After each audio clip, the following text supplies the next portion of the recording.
My wife can be very aggressive sometimes. She can be very aggressive in how she talk, right? Not from a physical standpoint, but them words, boy. Let me tell you, BC. BC. I'm talking BC. I was about to say, I've gotten better. That's what I'm saying. You got way better. Like, talking BC, it was like, yo, who am I in the ring with? Am I in the ring with the words that I can't see, but they coming out your mouth? Or like, but I would say, like, in the beginning, my wife, where I had to elevate my faith was allowing her to heal and allowing her to get over what she's already previously been through. Past traumas, all of that. Like, sometimes as men and women, when we get into a relationship, right, we're taking on all of what that person endured in their last relationship. So we're taking all of that on, and you got to ask yourself the question, do I really want to take all of this on to allow you to heal before we have an actual clean slate? Your clean slate may not start until 2 years later, and you got to be okay with that if you decide to be in that relationship. So I decided, like, you know what, I'm going to press forward, and I'm going to have this faith. And I think that around 2016, things really started to elevate in our marriage. That was the year that we actually got married too. I think even actually after we got married, we had a little bit, like a couple spats, a couple hard times. But I would say before that, I was rough, man. Like, I know if I was dating me, I probably would have been gone. You know, I thank God for your patience and your perseverance, for pushing through and just being committed even before we made a commitment. You feel like you were committed.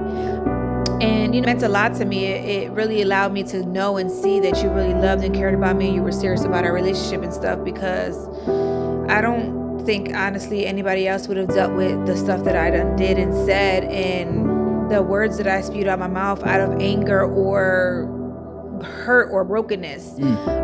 I remember, like, I used to tell you, like, you don't want to be with me, let's go, just leave me like everybody else did. I know you don't want to be here and stuff. And I used to force Kenny to leave me and, like, do things and say things just to see if it was going to get him to leave me. And that's why a lot of the things that I said in the beginning were, like, mean and harsh, because I was like, if he can't take this, then I know he's not for me. Yeah. Not that that's right, because that's not right. Right. But it just allowed me to know that you were strong and you were willing to take me and deal with me even through my brokenness. Because I was already tested. I was already tested for the simple fact that, a quick story, shout out to my boy Cricket, who helped me a lot in dance. And I remember one time Cricket cursed me out like crazy because I wasn't getting the steps, or I wasn't doing what I was supposed to be doing inside dance training and stuff like that. And he was just, like, trying to force me out.